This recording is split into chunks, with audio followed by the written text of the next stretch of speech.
ನಿಜಕ್ಕೂ ನಿಮ್ಗೆ ಹುಚ್ಚಿ ಹಿಡಿದಿದ್ಯಾ ಅಂತ ಕರ್ನಾಟಕದ ಜನತೆ ಕೇಳ್ತಾ ಇರೋ ಪ್ರಶ್ನೆ. ನಮಗೆ ಪ್ರತಿಯೊಬ್ಬರಿಗೂ ಅವ್ರಿಗೆ ಏನು ಸರಿ ಅನಿಸುತ್ತೆ ಅವರ ಅಭಿವ್ಯಕ್ತಿ ಸ್ವಾತಂತ್ರ್ಯ ಈ ಒಂದು ಕರ್ನಾಟಕದ ದೇಶದಲ್ಲಿ ಪ್ರತಿಯೊಬ್ಬರಿಗೂ ಇದೆ. ಪ್ರಜಾಪ್ರಭುತ್ವ ಎತ್ತಿ ಹಿಡಿಯದೆ ಒಂದು ಜಾಗೃತಿ ಇರೋ ಒಂದು ಜನತೆ, ಒಂದು ಧ್ವನಿ ಹೇಳೋ ಒಂದು ಜನತೆ, ಅನ್ಯಾಯದ ವಿರುದ್ಧ ನಿಂತ್ಕೊಳ್ಳೋದು ಗಟ್ಟಿಯಾಗಿ ಒಂದು ಸಮಾಜಕ್ಕೆ ನಿಂತ್ಕೊಳ್ಳೋದೇ ಜನತೆ ಬೇಕು. ಸೊ ಪ್ರತಿಯೊಬ್ಬರು ಅವರ ಒಂದು ವಿಚಾರನ ವ್ಯಕ್ತಪಡಿಸ್ಲಿ, ಅವರ ಅನಿಸಿಕೆ ಹೇಳಲಿ. ನಮ್ಮ ಜೊತೆ ಕೆಲವರು ಈ ರೀತಿ ಹುಚ್ಚ ಈ ರೀತಿ ಪ್ರಚಾರ ಪ್ರಿಯ ಅಂದೋರ ಜೊತೆ ಬಹುತೇಕರು ಕರ್ನಾಟಕದಲ್ಲಿ ಇಲ್ಲ, ಚೇತನ್ ಹೇಳ್ತಿರೋದ್ರಲ್ಲಿ ನಿಜ ಇದೆ, ಚೇತನ್ ಹೇಳ್ತಿರೋದು ಸತ್ಯ ಇದೆ.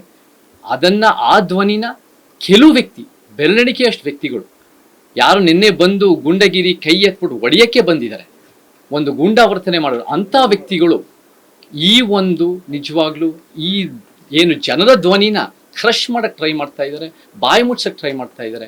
ರಾಜ್ಕುಮಾರ್ ನಡೆ ನುಡಿನ ಅವರು ಎತ್ತಿಡಿತಾ ಇಲ್ಲ. ನಮ್ಮಂಥ ಮತ್ತು ಅನೇಕ ಇವತ್ತು ಸೇರಿರೋ ಹೋರಾಟಗಾರರೇ ನಿಜವಾಗ್ಲೂ ರಾಜ್ಕುಮಾರ್ ಅಭಿಮಾನಿಗಳು. ನಾವು ಅವರು ನುಡಿದಂತೆ ನಡೆದಿರೋದನ್ನು ನಾವು ಮುಂದುವರಿಸ್ತಾ ಇದ್ದೀವಿ. ಸೊ ನಿಜವಾಗ್ಲೂ ನಮ್ಮ ಕಣ್ಣಲ್ಲಿ ಉತ್ತಮ ಕರ್ನಾಟಕ ಕಟ್ಟಬೇಕು ಅಂದರೆ ನಾವು ರಾಜ್ಕುಮಾರ ಅನುಯಾಯಿಗಳ ಕೆಲಸ ಮಾಡ್ತಾ ಇದ್ದೀವಿ. ಲೀಗಲ್ ಆಗಿ ಫೈಟ್ ಮಾಡ್ತೀರಾ? ನಾವು ಮುಂದಿನ ದಿನಗಳಲ್ಲಿ ಹೆಂಗೆ ನಾವೆಲ್ಲರೂ ಜೊತೆಗೆ ಸೇರಿ ನಾವೊಂದು ಕಾನೂನು ಸಲಹೆಗಾರರ ಮುಖಾಂತರ, ನಮ್ಮ ಹೋರಾಟಗಾರರ ಮುಖಾಂತರ ನಾವೆಲ್ಲರೂ ಜೊತೆಗೆ ಒಂದು ವಿಚಾರ ತಗೊಂಡು ಹೆಂಗೆ ಮುಂದಿನ ಕ್ರಮ ತಗೋಬೇಕು ಅನ್ನೋದನ್ನು ನಾವು ಪ್ಲಾನ್ ಮಾಡ್ತೀವಿ. ನಮಗೆ ಕಾನೂನು ಬಗ್ಗೆ ಭಾಳ ಗೌರವ ಇದೆ. ಕಾನೂನನ್ನು ಅಡಿಯಲ್ಲೇ ನಾವು ಕೆಲಸ ಮಾಡ್ತೀವಿ. ಯಾವುದು ಮನೆ ಮುಂದೆ ಬಂದುಬಿಟ್ಟು ಜಗಳ ಕಾಯಿ ಅವ್ರ ಜೂರತ್ ತೋರಿಸಿ ಅವ್ರ ದಬ್ಬಾಳಿಕೆ ಮಾಡಿ ಹೆದರ್ಸಿ ಬೆದರಿಸಿ ನಾವು ಜೀವ ಬೆದರಿಕೆ ಕೊಡೋರಲ್ಲ.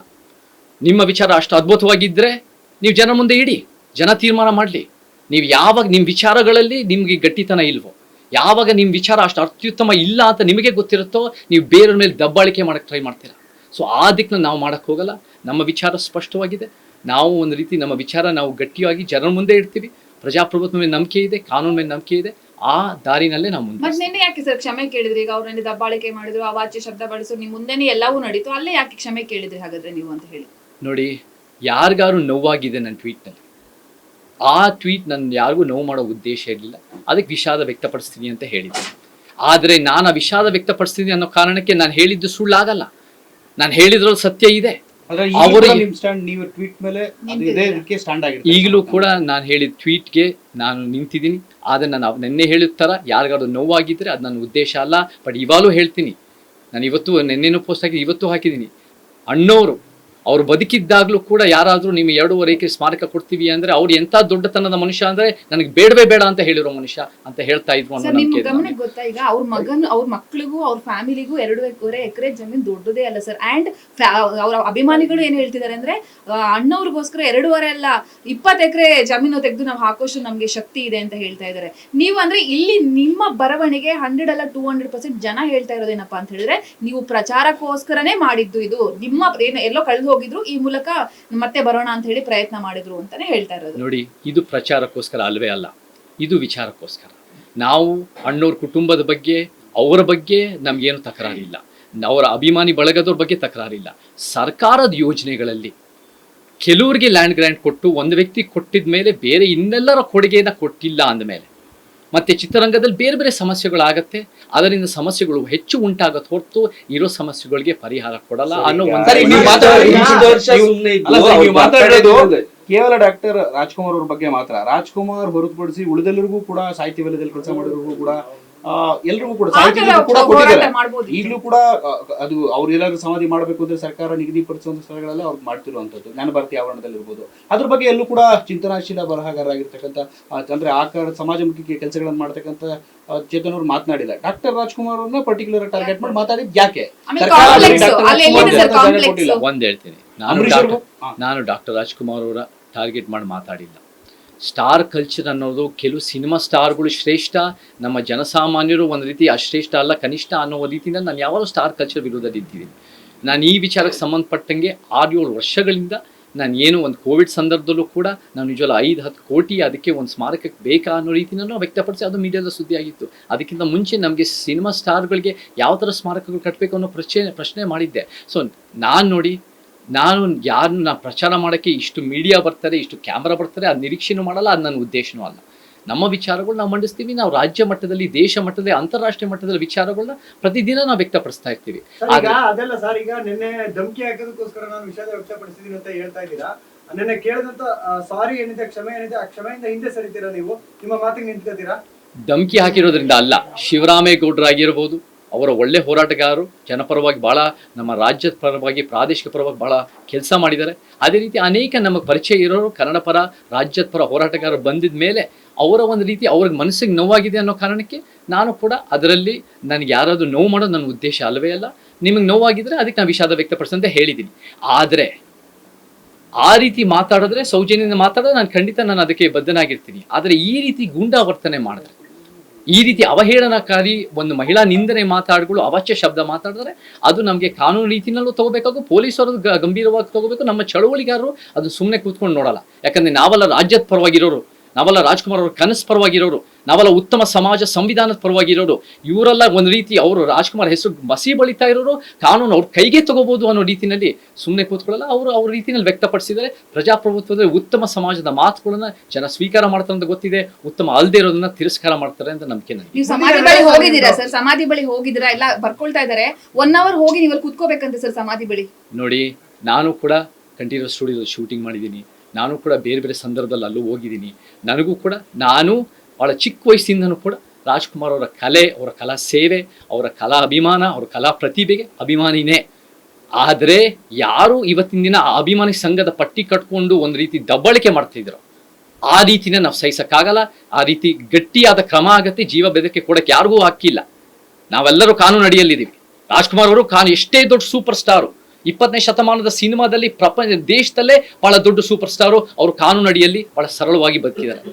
ಆ ರೀತಿ ನಾವು ಬದುಕೆ ಹೊರತು ನಮ್ಮ ಕೈಯಲ್ಲೇ ಇದೆ, ನಾವು ರೀತಿ ಒಂದು ಜನ ನಮ್ಮ ಕೈಲಿದೆ, ನಾವು ಹೇಳಿದ್ದು ಏನ್ ಬೇಕಾದ್ರೂ ಮಾಡ್ಬೋದು ಅನ್ನೋ ರೀತಿಯಲ್ಲಿ ಆ ರೀತಿ ಮಾಡೋದು ನಾವು ಒಪ್ಪಕ್ಕಾಗಲ್ಲ. ಕಾನೂನುಬದ್ಧವಾಗಿರ್ತೀವಿ, ನಮ್ಮ ವಿಚಾರಗಳು ಮಂಡಿಸ್ತೀವಿ, ಪ್ರಜಾಪ್ರಭುತ್ವ ಎತ್ತಿಡಿತೀವಿ. ಅದೇ ನಮ್ಮ ಬೆಂಬಲಿಗರು ಮಾಡಿದರೆ ಅದನ್ನೇ ನಾವು ಮುಂದುವರಿಸ್ತೀವಿ. ನಿಮ್ಮ ಮುಂದಿನ ವಿಚಾರಗಳು ಒಂದು ಸಮ ಸಮಾಜದ ಕನಸನ್ನು ನಾವು ಕೆಲಸ ಮಾಡ್ತಾ ಇದ್ದೀವಿ. ಅಭಿವ್ಯಕ್ತಿ ಸ್ವಾತಂತ್ರ್ಯ ಆರ್ಟಿಕಲ್ 19 ಅಡಿಯಲ್ಲಿ ಕೆಲಸ ಮಾಡ್ತಾ ಇದ್ದೀವಿ. ನಾವೆಲ್ಲರೂ ಒಂದು ವಿಚಾರಗಳ ನಡುವೆ ನಾವು ಜನರ ಮುಂದೆ ಇಟ್ಟು ಪ್ರಜಾಪ್ರಭುತ್ವ ನಂಬಿಕೆ ಇರೋದು, ಸಂವಿಧಾನದ, ನಾನು ನಿಜ ಹೇಳ್ತೀನಿ, ನಾನು ಯಾವ ಧರ್ಮದವನು ಅಂತ ನಾನು ಗುಡ್ಸ್ಕೊಳ್ಳಲ್ಲ. ನಾನು ಸಂವಿಧಾನದ ಮೇಲೆ ನಂಬಿಕೆ ಇರೋನು ಅಂತ ನಾನು ಗುಡ್ಸ್ಕೊಳ್ತೀನಿ. ಸೊ ನಾನು ಆ ಸಂವಿಧಾನನೇ ನನ್ನ ಧರ್ಮ ಅಂತ ಹೇಳಿದ್ರೆ ಬರವಣಿಗೆ ಬರೀತೀರಾ, ಅಲ್ಲಲ್ಲಿ ಮಾತುಗಳನ್ನ ಆಡ್ಬಿಡ್ತೀರಾ, ಆಮೇಲೆ ನಿಮ್ಮ ಬೆಂಬಲಿಗರು ಅಥವಾ ನಿಮ್ ಕಡೆಯವರು ನಮ್ಗೆ ಇಲ್ಲಿ ಭದ್ರತೆಗೆ ಬೇಕು ಅಂತ ಬರೆಯುವಾಗ ಅಥವಾ ನಿಮ್ ಮಾತಾಡುವಾಗ ಗೊತ್ತಿರಲ್ವಾ ನನಗೆ ಏನೋ ಅಟ್ಯಾಕ್ ಆಗುತ್ತೆ, ಇದೇನೋ ಬರ್ತಾರೆ ಇಲ್ಲಿ ಅಂತ. ಇವಾಗ ನಿಮ್ಮ ಕೇಳ್ತಾ ಇದ್ರು ನಮ್ಗೆ ಭದ್ರತೆಗೆ ಜನ ಬೇಕು ಅಂತ, ಬರೆಯುವಾಗ ನಿಮ್ಗೆ ಅನ್ಸಲ್ವಾ ಯಾಕೆ ಬೇಕು?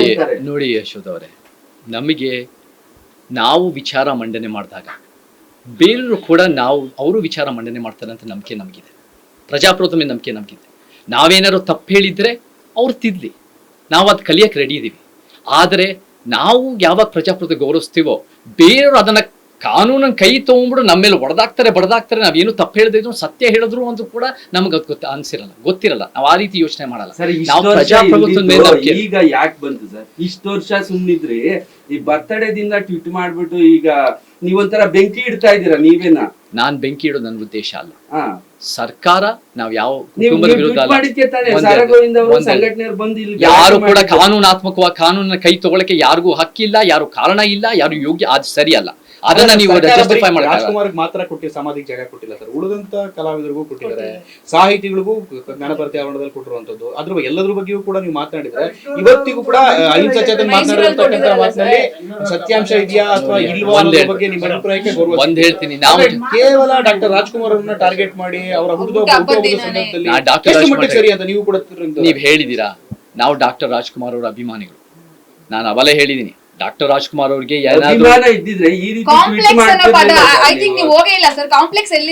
ಡಾಕ್ಟರ್ ರಾಜ್ಕುಮಾರ್ ಕಾಂಪ್ಲೆಕ್ಸ್ ಅಂದ್ರೆ ಅದು ವ್ಯಾಪಾರದ ರೀತಿ ಅಲ್ಲ, ಅದು ಒಂದು ಇದನ್ನ ಕಟ್ಟಿ ಸಮಾಧಿ ರೀತಿನಲ್ಲಿ ಕಟ್ಟಿದ್ದಾರೆ ಅಂತ ಅರ್ಥ. ಅದು ಒಂದ್ ಹೇಳ್ತೀನಿ, ನಾನು ಅವತ್ತು ಮತ್ತೆ ಹೇಳ್ತೀನಿ, ಡಾಕ್ಟರ್ ರಾಜ್ಕುಮಾರ್ ಎಂಥ ದೊಡ್ಡತನ ಇರೋ ವ್ಯಕ್ತಿ ಅಂದ್ರೆ, ಅವ್ರು ಬದುಕಿದ್ದಾಗ ಅವ್ರಿಗೆ ಸಮಾಧಿ ಕೊಡ್ತೀವಿ ಸಿಟಿ ಸೆಂಟರ್ನಲ್ಲಿ ಅಂದ್ರೆ ನನಗೆ ಬೇಡವೇ ಬೇಡ ಅಂತ ಹೇಳೋರು. ಅವರ ವಿಚಾರನ ಅನುಸರಿಸಬೇಕು, ಅವರ ಸರಳತೆ ಅನುಸರಿಸಬೇಕು, ಅವ್ರು ಕಂಡಿರೋ ಕನಸಿನ ಚಿತ್ರರಂಗನ ಮುಂದುವರಿಸಬೇಕು. ನಾನು ಇದನ್ನ ದೊಡ್ಡದು ಮಾಡಬೇಕು, ಇದನ್ನೆಲ್ಲೋ ಕಡೆ ಪ್ರಚಾರ ಪಡಿಬೇಕು, ಇದನ್ನ ಎಲ್ಲೋ ಸಂಘರ್ಷ ಮಾಡಬೇಕು ಅನ್ನೋ ಉದ್ದೇಶ ಅಲ್ಲ. ಬಟ್ ಅವರ ಸರ್ಕಾರದ ಯೋಜನೆಗಳಿಂದ ಯಾವ ರೀತಿ ಸಂಘರ್ಷಗಳಾಗಿದೆ, ಯಾವ ರೀತಿ ಸಮಸ್ಯೆಗಳಾಗಿದೆ, ಯಾವ ರೀತಿ ಅವ್ರ ರೀತಿನಲ್ಲಿ ಭೇದ ಭಾವನೆ ಆಗಿದೆ, ಯಾವ ರೀತಿ ಸರ್ಕಾರ ಕೂಡ ಪ್ರಸ್ತಾಪ ಮಾಡಿಲ್ಲ. ನಿಮ್ದು ನಾಮಕರಣ ಮಾಡ್ತಾರೆ ಸರ್ ಆ ಜಾಗದಲ್ಲಿ. ಎಂತೆಂತ ಕೆಲಸ ಕಾರ್ಯಗಳು ನಡೀತಾ ಇದೆ ಸರ್, ಅನ್ನದಾನ ಆಗುತ್ತೆ ನಾವು ಅಂದ್ರೆ ಎಲ್ಲರೂ ಅದನ್ನ ಭಾವನಾತ್ಮಕವಾಗಿ ಆ ಪ್ಲೇಸ್ ಅನ್ನ ತಗೊಂಡಿದ್ದಾರೆ ಪ್ರತಿಯೊಬ್ರು ಕೂಡ. ಕೇಳಿದ್ರೆ ಮುಗೀತು. ಇವತ್ತು ನಿಮ್ ಪರವಾಗಿ ಸಂಘಟನೆಯರು ಬಂದಿದ್ದಾರೆ.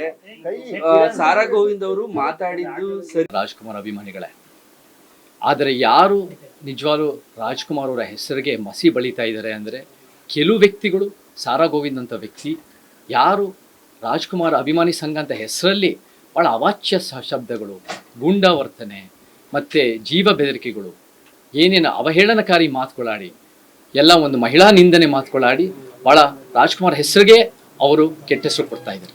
ಸೊ ನಮ್ಮ ಒಂದು ಅನೇಕ ಬೆಂಬಲಿಗರು, ಸಮಾಜದ ಕನಸುಗಾರರು ಎಲ್ಲ ಒಂದು ಅನ್ಯಾಯದ ವಿರುದ್ಧ ಆಕ್ರೋಶ, ಭಾಳ ದಶಕಗಳಿಂದ ಈ ವ್ಯವಸ್ಥೆಯ ಅನ್ಯಾಯ ವಿರುದ್ಧ ಹೋರಾಟ ಮಾಡಿರೋರೆಲ್ಲರೂ ಸೇರಿ ಅವರು ಇದಕ್ಕೆ ನಾವು ಕೂಡ ಪ್ರತಿರೋಧ ಕೊಡಬೇಕು ಅಂತ ಕೊಟ್ಟಿದ್ದಾರೆ. ನಾವು ನಿಜವಾಗ್ಲೂ ರಾಜ್ಕುಮಾರಿಂದ ಕಲ್ತಿರೋದು ಏನಂದರೆ ನಿಜವಾಗ್ಲೂ ಸೌಜನ್ಯದಿಂದ ನಮ್ಮ ಮಾತಲ್ಲಿ ಹಿಡಿತದಲ್ಲಿಟ್ಕೊಂಡು ನಾವು ಅನ್ಯಾಯದ ವಿರುದ್ಧ ಹೋರಾಟ ಮಾಡೋದು. ಅದನ್ನು ಅವರು ಇವತ್ತು ಮಾಡಿದ್ದಾರೆ. ನಾವೆಲ್ಲರೂ ಜೊತೆಗೆ ಸೇರಿ ರಾಜ್ಕುಮಾರ್ ಕಂಡ ಒಂದು ಚಿತ್ರರಂಗನ ಕಟ್ಟಣ, ಶತಮಾನದ ಕವಿ ಕುವೆಂಪು ಅವರು, MD ನಂಜುಂಡಸ್ವಾಮಿಯವರು, ಪ್ರೊಫೆಸರ್ ಬಿ ಕೃಷ್ಣಪ್ಪ ಅವರು, ಎಲ್ಲ ಒಂದು ರೀತಿಯ ಹೋರಾಟಗಾರರು, ಶಾಂತಿವೀರ್ ಗೋಪಾಲ್ಗೌಡರು ಕಂಡ ಒಂದು ಕರ್ನಾಟಕನ ಕಟ್ಟಣ, ಅದು ನಮ್ಮ ಉದ್ದೇಶ ಅಂತ ಹೇಳಕ್ಕೆ ಇಷ್ಟಪಡ್ತೀನಿ. ಸರ್, ಇಡೀ ನೀವು ಗಮನಿಸಿರ್ತೀರ ಸೋಷಿಯಲ್ ಮೀಡಿಯಾದಲ್ಲಿ ಇಡೀ ಕರ್ನಾಟಕದ ಜನತೆ ನಿಮ್ಮನ್ನ ಹುಚ್ಚ, ತಲೆ ಹರಟೆ, ಪ್ರಚಾರ ಪ್ರಿಯ ಅಂತೆಲ್ಲ ಕರೀತಾ ಇದ್ದಾರೆ. ಏನೋ ಒಂದು ಸೈಲೆಂಟ್ ಆದಾಗ ನಾನು ಇದೀನಿ ಅನ್ನೋದು. ಹೆಚ್ಚಿನ ವಿಡಿಯೋಗಳಿಗೆ ಪ್ರತಿಧ್ವನಿ ಯೂಟ್ಯೂಬ್ ಚಾನೆಲ್ ಸಬ್ಸ್ಕ್ರೈಬ್ ಮಾಡಿ, ಬೆಲ್ ಐಕಾನ್ ಕ್ಲಿಕ್ ಮಾಡಿ.